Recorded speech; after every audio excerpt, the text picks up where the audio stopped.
आता बातमी महत्त्वाची आहे। श्री तुळजाभवानी देवीचे चरण स्पर्श करण्यासाठी महिलांना परवानगी द्यावी की नाही या ठरावावरून पुजारींच्या दोन गटात वाद झालाय। चरण स्पर्शाच्या मुद्द्यावरून आता भोपे पुजारी आणि पाळीकर पुजारी हे दोन्ही मंडळ आमने-सामने आलेत। भोपे पुजारी मंडळाकडून पाळीकर पुजारी मंडळाच्या महिलांना देवीच्या चरण स्पर्शाच्या ठरावाला विरोध सुद्धा करण्यात आलेला आहे। महाराष्ट्राची कुलस्वामिनी आई तुळजाभवानीच्या जे हक्कदार पुजारी आहेत यांच्या सौष्ठ महिलांना हळदी कुंकू वाहण्याचा अधिकार पूर्वापारपासून रूढी परंपरेनुसार आहे। पण या ठिकाणी काही लोकांनी व मंदिर प्रशासनातील काही भ्रष्ट कर्मचारी अधिकाऱ्यांनी या ठिकाणी विनाकारण जातीभेद करून आमच्या महिलांचा चरणस्पर्शाला विरोध दर्शवला। आता बातमी महत्त्वाची आहे। श्री तुळजाभवानी देवीचे चरण स्पर्श करण्यासाठी महिलांना परवानगी द्यावी की नाही या ठरावावरून पुजारींच्या दोन गटात वाद झालाय।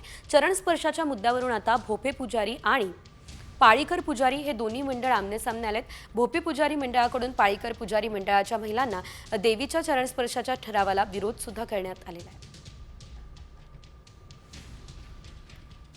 महाराष्ट्राची कुलस्वामिनी आई तुळजाभवानीच्या जे हक्कदार पुजारी आहेत यांच्या सौष्ठ महिलांना हळदी कुंकू वाहण्याचा अधिकार पूर्वापारपासून रूढी परंपरेनुसार आहे। पण या ठिकाणी काही लोकांनी व मंदिर प्रशासनातील काही भ्रष्ट कर्मचारी अधिकाऱ्यांनी या ठिकाणी विनाकारण जातीभेद करून आमच्या महिलांचा चरणस्पर्शाला विरोध दर्शवला।